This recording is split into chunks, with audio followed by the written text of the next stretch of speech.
1부터 볼게. 잠깐 확대를 좀 할게요. 자, 지금 어떤 속력에 관한 이야기가 있는 거 보이지? 파동의 속력에 관한 이야기가 있는데 선생님이 속력을 구하는 공식 자체가 우리가 알고 있는 공식에서 벗어나는 것은 아니란 말이야.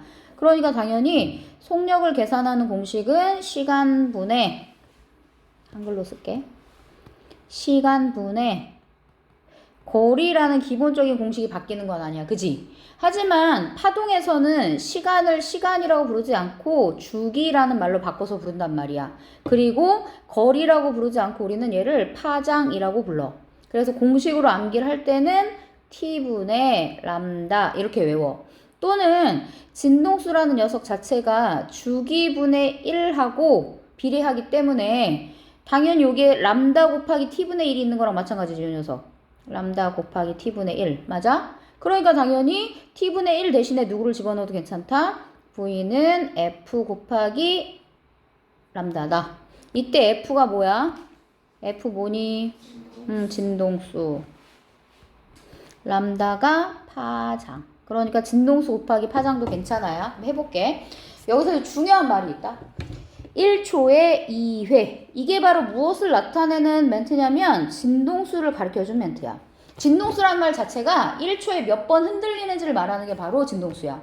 그러니까 우리가 이걸 가지고 알 수 있는 건 이 파동의 진동수는 2Hz라는 것을 우리가 알 수 있는 거야. 일단 이거 알고 시작하는 거고, 그 다음에 파장이라는 거, 얘 횡파예요, 종파예요? 이거 종파죠, 종파. 종파고 여기 빽빽한 곳을 밀한 곳이라고 부르고 여기도 밀한 곳, 헐렁헐렁한 곳을 소한 곳이라고 불러. 근데 일단 들어. 자, 밀한 곳에서 밀한 곳까지의 거리를 우리는 한 파장이라고 이야기를 한단 말이야. 그렇다면 20cm가 한 파장이 아니라 파장은 10cm라는 것을 알 수 있어. 여기까지 괜찮지? 그리고 나서 미터 퍼 세컨으로 말하라고 했으니까 10cm를 0.1m로 고쳐놓고 문제를 풀어야겠네. 됐지? 그럼 속력은 F 람다이니까 그대로 계산해보면 2 곱하기 0.1이 돼서 0.2 미터 퍼 세컨이라고 대답을 해줘야 되는 거야. 알았지? 그 다음에 표야. 그래서 일요일날 따로 수업할 때 니네만 수업할 때 이 파동을 처음부터 설명을 다시 해줄 거야. 그러니까 오늘은 이제 문제를 푸는 거를 풀고 그 다음에 처음부터 다시 설명하고 나서 다시 한번 또 복습을 해줄 거야. 알았니? 자, 그 다음에 7번은 왜 중요하냐면 파동은 일단 움직이는 게 위아래로 이렇게 꿀렁거리면서 움직이잖아. 그치? 횡파라면 종파는 옆으로 이렇게 움직이는 파동이고 횡파는 이렇게 움직이는 파동이야. 위아래로.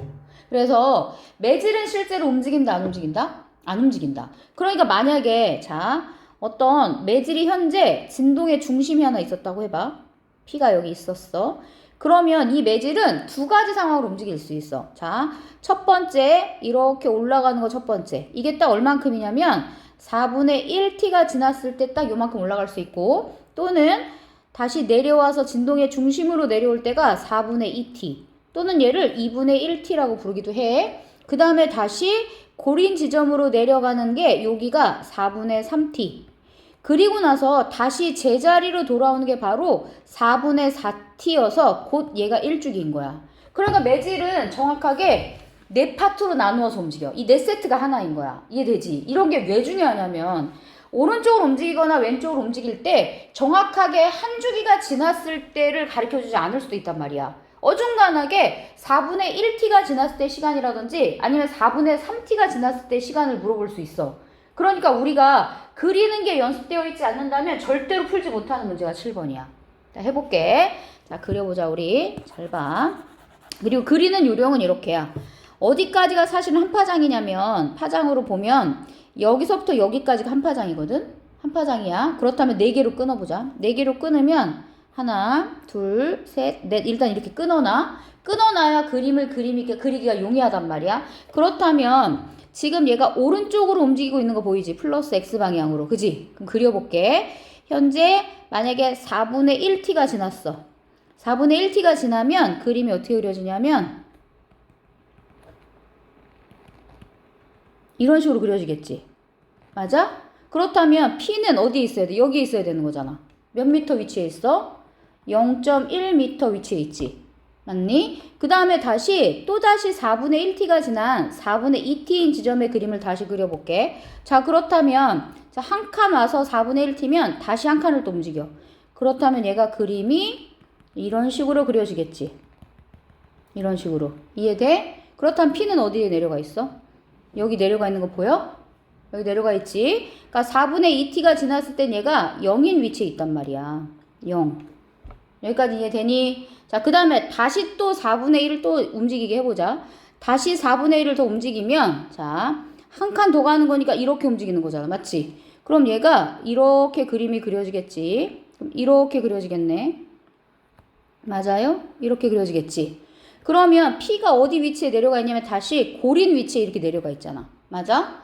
이게 4분의 3t가 지났을 시점이고 위치는 마이너스 0.1m에 위치하는 시간이야.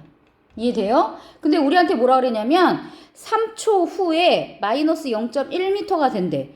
그렇다면 우리가 방금 그려본 것처럼 3초라는 게 4분의 3주기 시간이 3초라는 거잖아. 맞지? 그렇다면 4분의 3t가 3초인 거야.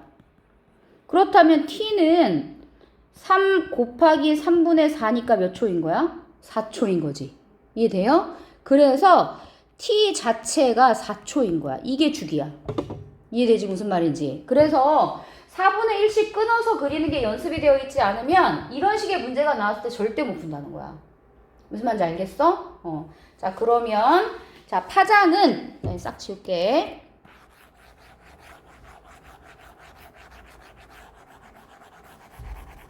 자, 파장은 아까 선생님이 여기서 몇 가지가 한 파장이라 그랬지. 이게 위치가 나와 있다는 건 우리한테 정확하게 파장이라는 힌트를 주고 싶다라는 이야기거든. 그러니까 파장은 0.4m이니까 얘는 맞잖아. 그지? 주기는 방금 우리 계산했지. 12초 아니고 몇 초야? 4초지, 4초. 그리고 아까 선생님 속력을 계산하는 공식이 주기분의 람다 이걸로 계산해야 된다 그랬잖아. 그러니까 그대로 계산해보면 주기 4분의 0.4 이렇게 되는 거네. 그럼 몇이야? 몇이니? 0.1이니? 그래서 얘는 맞네. 됐지? 됐어요? 준표 알아먹겠니? 네. 진짜 알겠어? 아니요. 파동이 이렇게 그리는 것들이 계속 나오기 때문에 사실은 그렇게 쉽지는 않아.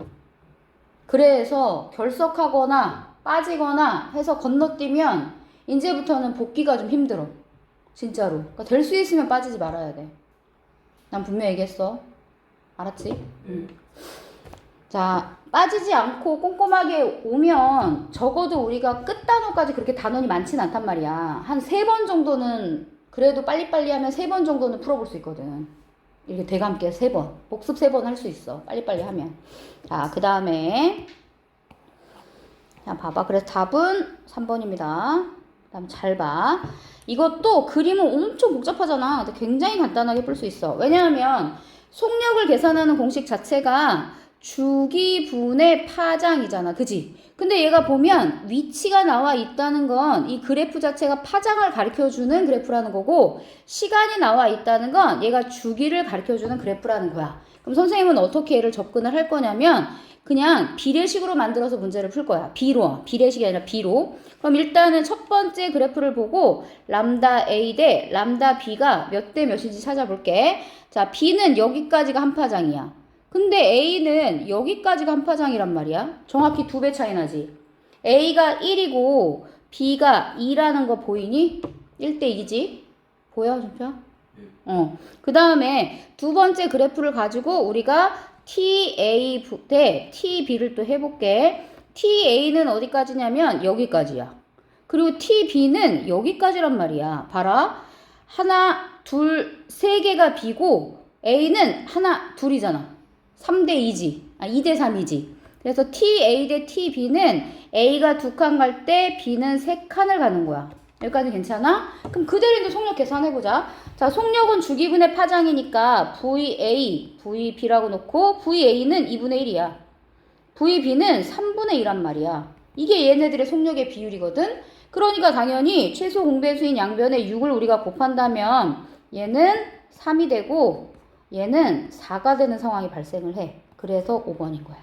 알았지? 이렇게 풀어. 알겠어? 그러니까 이렇게 막 지저분한 그래프 나오면 접근하는 걸 되게 힘들어한단 말이야. 근데 간단하게 생각해 항상. 그래서 비율이 몇 대 몇인지 확인을 하고 그대로 어차피 우리한테 비율을 물어보는 거니까 정확한 속력이 아니라 비율을 물어보는 거잖아. 그러니까 비율로 풀어도 괜찮아 라는 이야기를 하는 거예요. 다음에 9번. 자, 9번. 얘도 아까 선생님이 이야기한 그런 그리는 것에 관한 이야기가 또 나오는 거야. 봐라. 잘 봐. 지금 뭐라고 지금 했냐면 그림은 오른쪽으로 진행하는 파동의 어느 한순간의 모습을 나타낸 거야.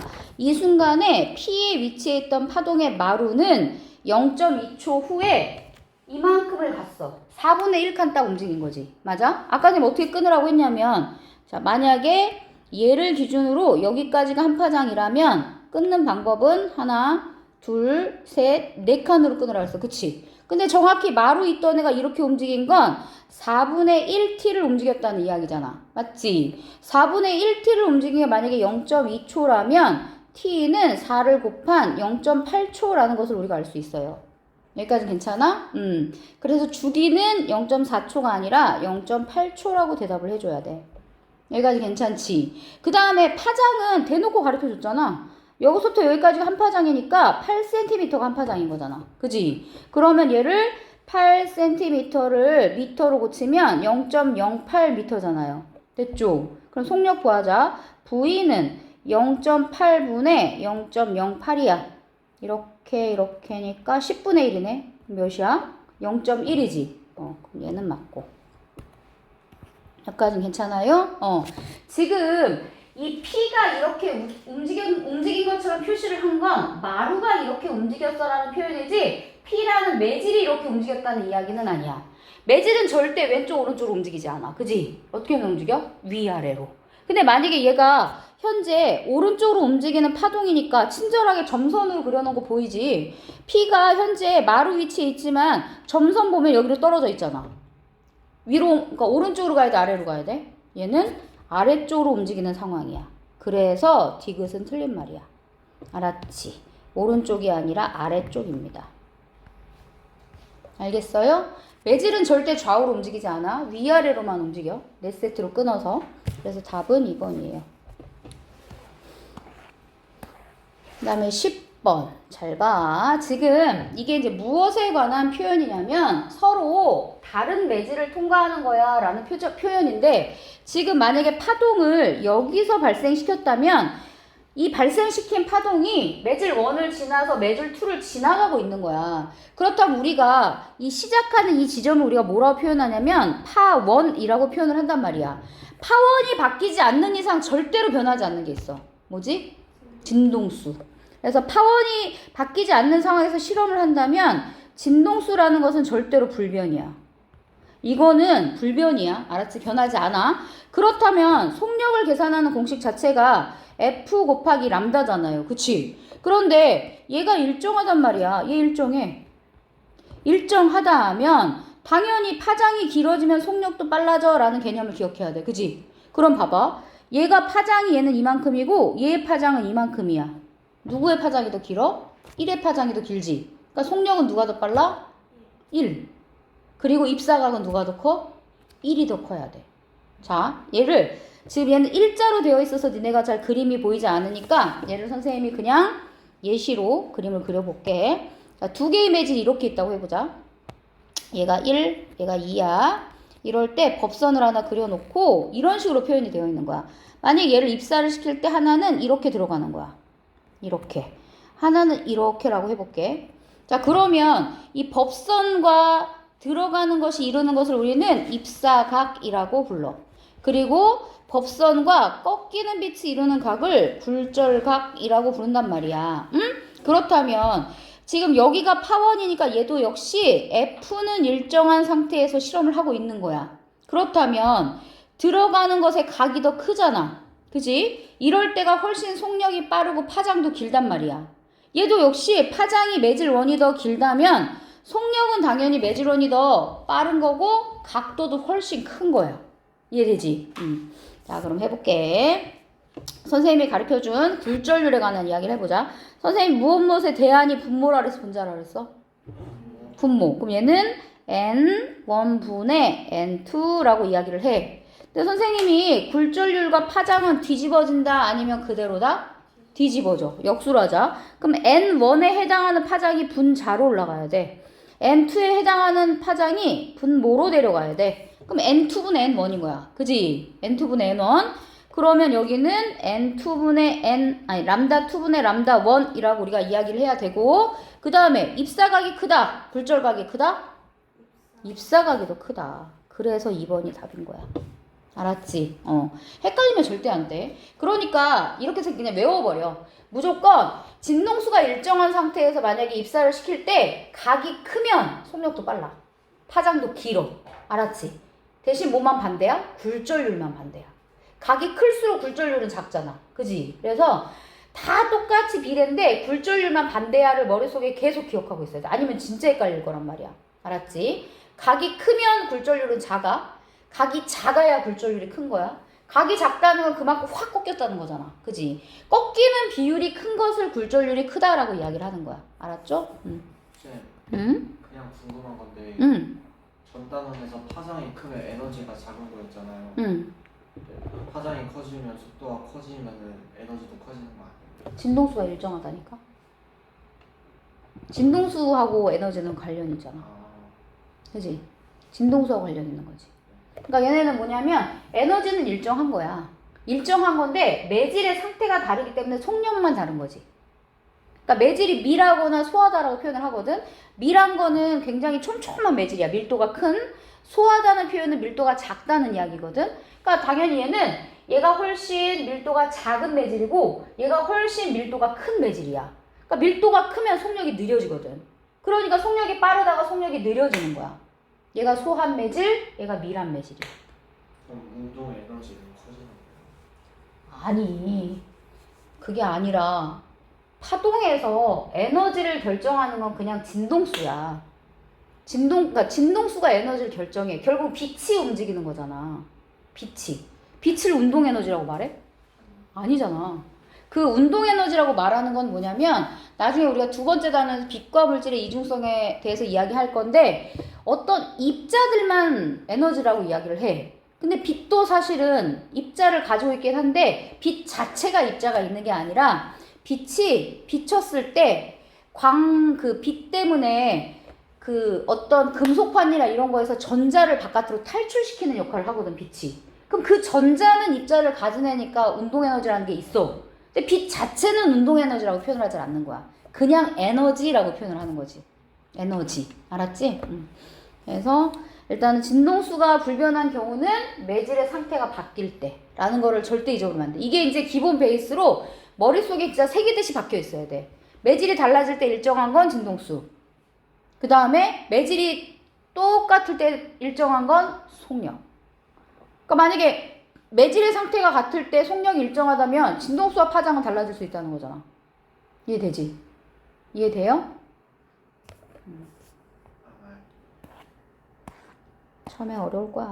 자, 봐봐. 지금 봅시다.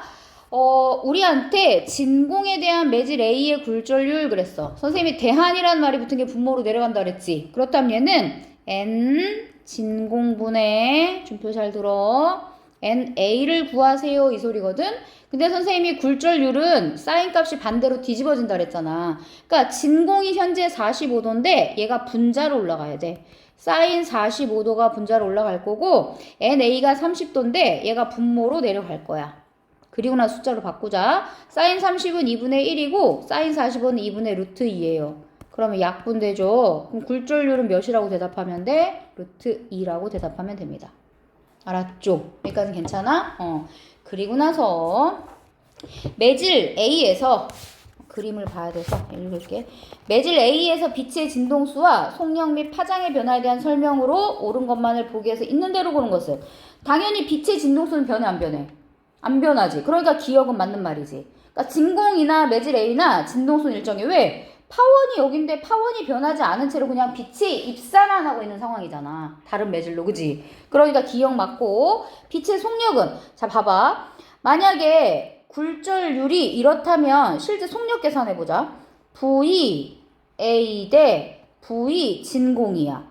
얘네들은 굳이 사인 값을 바꿀 필요 없지. 그러니까 지금 VA에서의 사인 값은 2분의 1이고 진공에서의 사인 값은 2분의 루트 2잖아. 그치? 그러니까 몇 대 몇인 거야 얘네가? 1대 루트 2인 거지. 누가 더 빠른 거야? 진공이 루트 2배 더 빠른 거지. 그렇다면 A는 루트 2분의 1배로 느리다는 이야기지. 이해돼요? 그래서 니은은 맞단 말이야. 자, 얘 맞고 얘는 맞단 말이야. 근데 문제는 속력과 파장이 같이 가지. 만약에 속력이 루트 2분의 1배로 느려지면 당연히 파장도 루트 2분의 1배로 짧아져야지. 이해되지? 무슨 말인지. 그래서 항상 속력의 비율 일정, 파장의 비율 일정, 굴절률만 뒤집힌다. 알았지? 그래서 답은 3번입니다. 됐죠? 이게 이제 하다 보면 개념 정리가 천천히 하나씩 될 거야. 처음에는 굉장히 헷갈려. 사실 단원 자체가 많이 어려운 건 아닌데 왜냐면 말이 많아. 파장 나오지, 속력 나오지, 굴절률 나오지, 또 각도 생각해야지 막 이러니까 굉장히 머릿속에 이제 복잡한 거야. 근데 이게 이제 계속 풀다 보면 어느 정도 싹 정리가 되면 이제 안 어려워. 근데 지금은 좀 헷갈릴 거야. 어렵다기보다. 자, 그 다음에 13번은 굳이 계산하지 않아도 되는 게 뭐냐면 공기에 대한 매질원의 절대 굴절률이나 공기를 기준가, 공기의 굴절률이 바뀌는 건 절대 아니잖아. 그치? 그래서 나올 때의 각도도 역시 몇 도로 나오냐면 60도로 나와 얘들아. 그래서 굴절각이 30도가 아니라 60도라고 대답을 해야 돼. 알았지? 왜냐면 굴절률 자체가 바뀌는 게 아니라서 그래. 그 매질이 가진 굴절률이 바뀌는 건 아니야. 그다음에 자, 굴절률 비교해 볼게. 굴절률은 각도 가지고 확인할 거야. 그러면 각이 가장 작은 애 누구야? 준표야, 각이 가장 작은 애 매질 누구니? 매질이요. 걔가 굴절률이 가장 커. 그 다음에 두 번째로 각 작은 애 누구야? 매질이요. N2가 굴절률이 두 번째고 각이 가장 큰 공기의 굴절률이 가장 작은 거야. 여기까지 괜찮지? 그렇다면 속력 해보면 속력은 반비례니까 V 공기의 속력이 더 빠르고 V2의 속력 그 다음이 V1의 속력 이걸 거야. 그러니까 정확히 굴절률과 속력은 반대 상황이란 말이야. 알았지? 그렇다면 기억 맞네. 자, 굴절률은 2가 제일 큰 게 아니라 1이 제일 크잖아. 그래서 기억만 맞아요. 알았죠? 문제 푸는 요령을 알겠어? 됐어? 다음에 봐봐 14번. 자, 이런 식의 질문을 할 건데 실제로 이것보다 좀 어렵게 내면 여기에 막 각도가 있을 수도 있어. 예를 들어서 여기가 60도래. 예를 들어서 근데 여기가 만약 45도야. 여기 45도라고 써 있는 거야. 근데 사실 고민할 필요 없이 만약에 A에서 B로 진행하는 빛이라면 입사각이 60도이고 굴절각이 45도인 거야. 왜냐하면 실제로 여기에 지금 안 그려진 게 있다. 법선이라는 거 안 그려져 있지. 그럼 그리는 요령 가르쳐 줄게. 딱 정확하게 만나는 요 지점이 있잖아. 이 지점에 딱 수직인 선을 하나 그려. 이렇게. 자, 이게 법선이야. 그리고 나서 만약 여기다 빛을 쏜다면 빛은 항상 이 파면의 수직인 방향으로 진행을 하거든. 그럼 만약에 없지만 우리가 진행을 시켜보자. 자, 정확히 여기를 기점으로 90도가 되게 얘가 들어가려면 이렇게 들어가야 되잖아. 이거 90도, 90도 이렇게. 그지? 얘 90도로 들어가. 그래서 다시 얘가 짧아지면 다시 얘가 90도가 되려면 선을 이런 식으로 그려야 되겠네. 이거 90이지 이렇게. 맞아? 이렇게 입사를 해서 이렇게 나가는 상황인 거야. 그렇다면 봐봐. 선생님이 그려준 법선이라면 누가 입사각이냐면 이렇게가 입사각이잖아. 그지? 누가 굴절각이야? 이게 굴절각이야. 맞지? 그럼 입사각이 커, 굴절각이 커? 입사각이 크지? 그러니까 진동수가 일정한 상황이니까 입사각이 크다면 파장도 누가 더 길어야 돼? A가 더 길어야 되지. 속력은 누가 더 빨라야 돼? A가 더 빨라야 돼. 이해돼요? 그거를 질문하는 거야. 알았지? 그럼 얘가 60도이면 여기도 60도야. 알았죠? 자, 해볼게. 그럼 선생님이 이 물의 깊이하고 상관 있는 이유는 결국은 물이 움직일 때 속력을 가지고 움직인다는 건 에너지를 싣고 이렇게 가는 거잖아. 근데 마찰력이라는 녀석은 물체가 움직이는 방향과 반대 방향으로 작용을 하잖아. 그치? 근데 만약에 마찰력이 물이 진행하는 속력에 방해할 정도로 많이 있다면 물이 빨라지지 않잖아, 속력이. 근데 깊은 물은 바닥과의 거리가 굉장히 멀기 때문에 바닥의 마찰력에 의한 속력을 느려지게 하는 현상이 얕은 물일 때보다는 적다는 거지. 그러니까 깊은 물이 속력이 더 빠르고 얕은 물의 속력이 느려질 수밖에 없죠. 왜냐하면 얕은 물은 이 깊이 자체가 얕으니까 당연히 밑에 있는 마찰력이 얘가 움직이는 걸 굉장히 많이 방해할 거 아니야. 그지? 그래서 얕은 물은 속력이 느리고 깊은 물은 속력이 빨라. 속력이 빠르고 느리다는 거는 파장만 봐도 알 수 있어. 그냥 얘가 만약에 물이라고 생각하면 얘가 깊은 물, 얘가 얕은 물 이렇게 이야기할 수 있는 거지. 알았지? 자, 물의 깊이는 A가 B보다 얕다가 아니라 깊다겠지. 깊다. 1번이네 일단. 물결파의 파장은 A가 B보다 길다. 당연히 맞고 물결파의 속력도 A가 B보다 빠르다. 맞지? 해봤더니 입사각의 크기가 더 크지? 그래서 입사각의 크기가 더 크다. 자, 진동수와 주기는 같이 다녀. 대신 반비례 관계이긴 하지만 진동수가 일정하다면 주기도 당연히 일정해. 그래서 주기는 변하지 않는 거야. 알았지? 왜? 진동수라는 녀석과 주기분의 1이 서로 같단 말이야. 그러니까 진동수가 일정이면 주기분의 1도 일정하잖아. 이해되지? 그래서 답은 1번이에요. 됐니, 준표야? 완전 쉬워. 봐봐. 금방 나오잖아. 얘가 입사각이고 얘가 굴절각이야. 알았지? 그럼 우리들이 아는 걸로 그대로 해보자. V1 대 V2는 변하지 않지. 그대로지. V1에 깊은 물이 V1이래. 여기가 1. 여기가 2. 자, 깊은 물은 그러면 V1 대 V2는 깊은 물은 2분의 루트 2. 맞아? 얕은 물은 2분의 1. 그렇다면 몇 대 몇이야? 루트 2 대 1이라고 대답하면 되지. 알았지? 그래서 속력이나 파장은 그대로 보이는 각도를 그대로 사인 값으로 사용하면 돼. 굳이 머리 아프게 하지 말고. 알았지? 뭐만 바꿔? 굴절률만. 만약에 우리한테 N1 대 N2 이렇게 물어보면 루트 2 대 1이 아니라 1 대 루트 2라고 대답을 해주면 되는 거지. 알았지?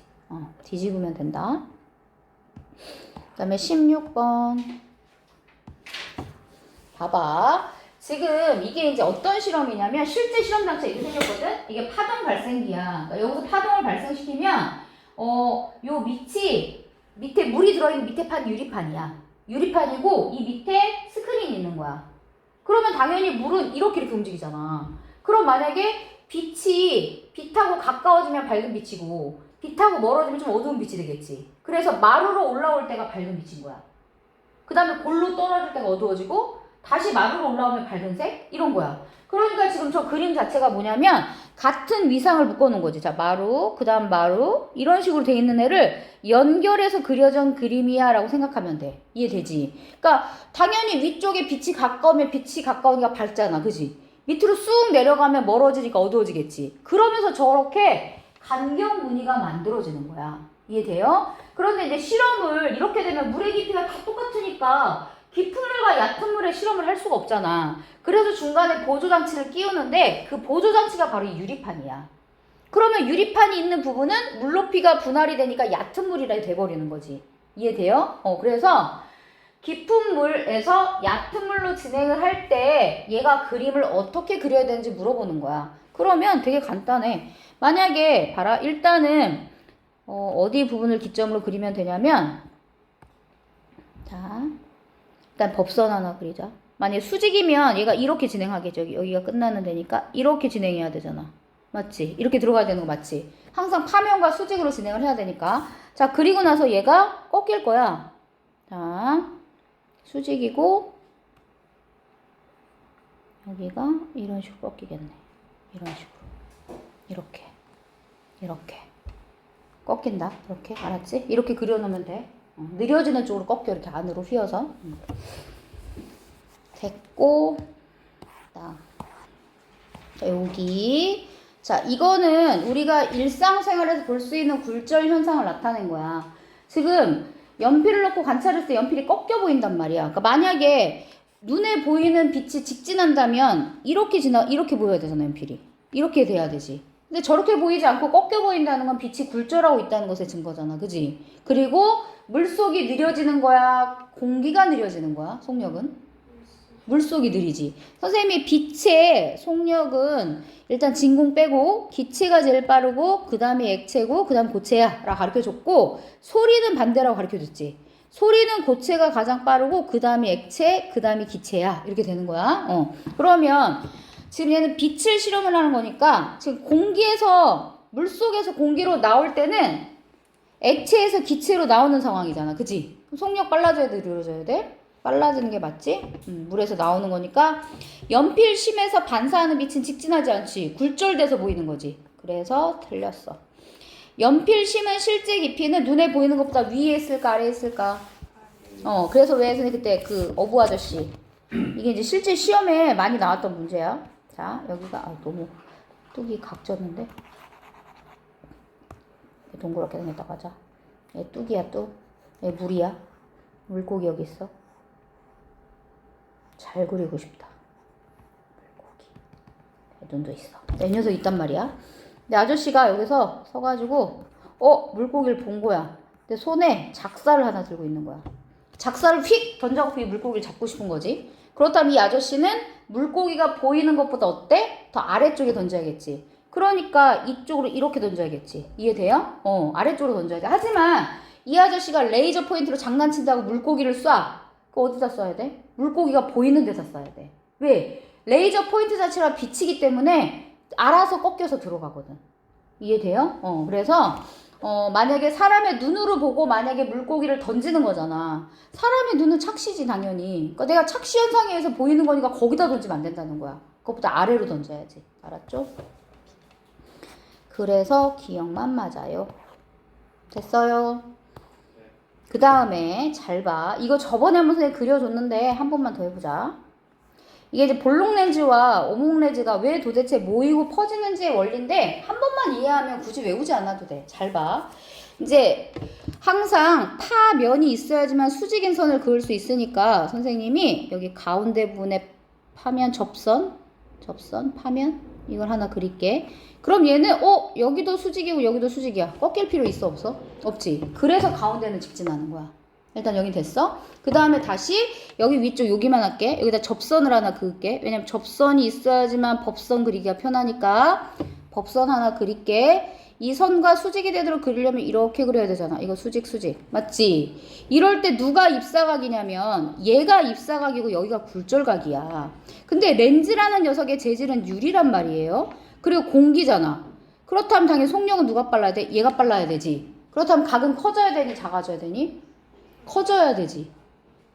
유리에서 공기로 나오는 거니까 커져야 되잖아. 각은 속력이 빨라져야 되는 거니까. 맞지? 그러니까 당연히 얘가 입사각이고 얘가 굴절각일 때 굴절각이 훨씬 커져야 되는 상황이지. 그러니까 이렇게 꺾여서 모이는 상황이 발생을 하는 거야. 이해돼? 그 다음에 두 번째 똑같이 오목 렌즈일 때도 가운데다가 내가 그 접선 하나 그리면 가운데 부분은 어차피 직각이니까 꺾일 필요 없어. 그래서 직진해. 하지만 저기 윗부분에 우리가 접선 하나 그려보자. 그리고 나서 법선 그릴게. 수직이 되는 선 하나 그리자.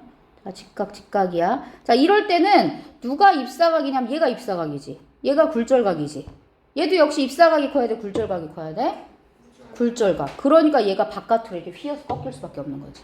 이해돼요? 무슨 말인지? 그래서 얘도 역시 결국은 유리는 고체고 공기는 기체잖아. 근데 빛은 고체보다는 기체일 때가 훨씬 빠르단 말이야. 그러니까 당연히 꺾이는 게 얘는 바깥쪽으로 꺾어야 각이 켜지는 상황이 발생하는 거고 얘는 안으로 꺾여야지만 각이 커지는 상황이 발생한다는 거지. 됐어? 됐죠? 해볼게. 빛의 속력은 유리에서가 공기에서보다 느리다. 당연히 맞지.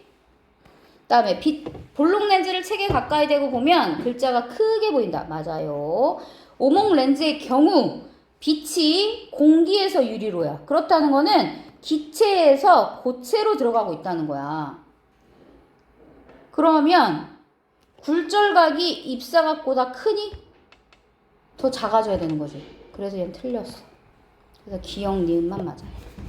거봐. 어렵진 않은데 굉장히 헷갈리지? 말이 헷갈리는 거야, 말이. 그래서 3번입니다. 됐지요?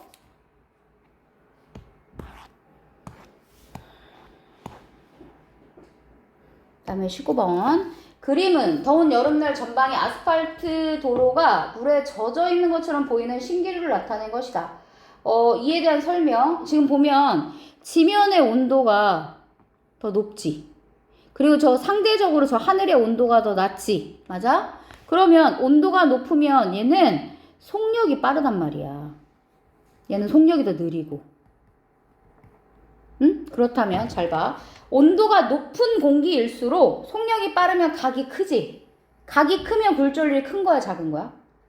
각이 크면 작은 거야. 그러니까 온도가 높은 공기일수록 굴절률이 작은 게 맞는 거지. 됐죠? 속력이 빠르면 각이 큰 거야. 잊어버리면 안 돼. 그 다음에 공기의 밀도가 작을수록 속력이 느리다가 아니라 빠르다입니다. 그래서 공기 이야기가 나오면 무엇을 생각해? 에어컨 생각해. 에어컨을 왜 굳이 천장에다 달아놓을까? 에어컨에서 나오는 공기는 찬 공기야, 따뜻한 공기야? 찬 공기잖아. 찬 공기는 밀도가 크기 때문에 무거워서 가라앉는 거야. 근데 따뜻한 공기는 밀도가 작기 때문에 가벼워서 위로 뜬단 말이야. 그러니까 밀도가 작다는 건 가볍다는 거고, 밀도가 작다는 건 분자 사이의 간격이 멀다는 거야. 그러니까 당연히 어떤 빛이든 뭔가가 통과하기가 용이한 상황인 거지. 그래서 밀도가 작은 애를 소하다라고 이야기를 하고, 밀도가 큰 애를 밀하다라고 이야기를 해. 소한 곳이 빨라. 밀한 곳은 느려. 알았지? 그리고 밀한 곳이 굴절률이 큰 거고, 소한 곳이 굴절률이 작은 거야. 알았죠? 헷갈리지 굉장히. 그래서 이거 한번 쫙 정리를 좀 해야 돼. 도르면에 가까울수록 속력이 그럼 느린 게 아니라 뭐야? 빠르다지, 빠르다. 왜냐면 온도가 높으니까. 그래서 1번만 답이야. 알겠어? 그러니까 어렵지 않아. 헷갈려 그냥. 진짜 어려운 거는 간섭 부분이 살짝 어려워. 전반사도 여기가 잘 정리가 되면 사실 전반사도 별로 안 어렵거든. 자, 굴절 현상의 예로 옳지 않은 거. 신기로 나타나는 거 굴절. 호수에 물이 비치는 건 반사. 물이 담긴 컵 속에 꺾여 보이는 빨대 굴절. 소리가 낮보다 밤에 멀리까지 들리는 거 굴절. 뜨거운 난로나 아스팔트 위에 아지랑이 어리는 것도 굴절. 그래서 2번이에요. 2번만 반사야. 그 물방울 때문에 무지개 보이잖아. 그 무지개가 보이는 것도 공기 중에 있는 수증기들의 굴절돼서 그렇게 보이는 거야. 수증기가 스펙트럼의 역할을 하는 거거든. 이것도 굴절이야. 알았지? 야, 이거 밤이야 낮에 너무 웃기는 문제 아니니? 쥐 그려놓고 이거 뭐냐고 물어보고 있어. 아니, 쥐가 있으면 밤이겠지. 그지? 그래서 낮 아니야. 소리의 속력은 지면에 가까울수록 빠르다야 느리다야? 느리다야 느리다. 왜냐하면 밤에는 상대적인 온도가 상공의 온도가 더 높고 지면의 온도가 더 낮아. 왜? 여름에는 땅이 훨씬 빨리 데워지지만 밤에는 또 빨리 식잖아. 그래서 선생님 중학생 애들한테 맨날 그 해풍 육풍 설명해 줄 때 지면은 냄비야 냄비. 바다는 뚝배기야. 흙은 그러니까 땅은 냄비고 왜 우리 라면 끓여 먹을 때 뚝배기에 끓여 먹니? 아니잖아. 냄비에 끓여 먹잖아. 그 이유는 뭐냐면 라면이라는 음식 자체가 빨리 끓어야 되기 때문에 거기다 끓여 먹는 거야. 대신 단점은 걔가 또 빨리 식어요. 근데 뚝배기는 엄청 천천히 끓어. 근데 뜨거운 게 오래 가잖아. 그지? 그래서 빨리 식거나 빨리 데워지는 애를 선생님 그냥 그 라면 냄비라고 설명을 해줘 애들한테. 그러면 이제 빨리 이해를 하더라고. 그래서 지면은 그 라면 냄비와 같아. 빨리 식고 빨리 뜨거워져. 알았지? 그러니까 낮에는 금방 뜨거워졌다가 밤 되면 빨리 식어버리는 거야. 알았죠? 공기 온도는 지면에 가까울수록 낮다. 그래서 디귿만 맞습니다. 됐죠? 아, 그러면 실력업을 풀어볼 수 있을까? 절대 못 풀까? 절대 못 푼다고? 아니 할 수 없어요. 왜 할 수 없어? 할 수 있어. 생각보다 어렵지 않아. 한번 해봐 좀. 어?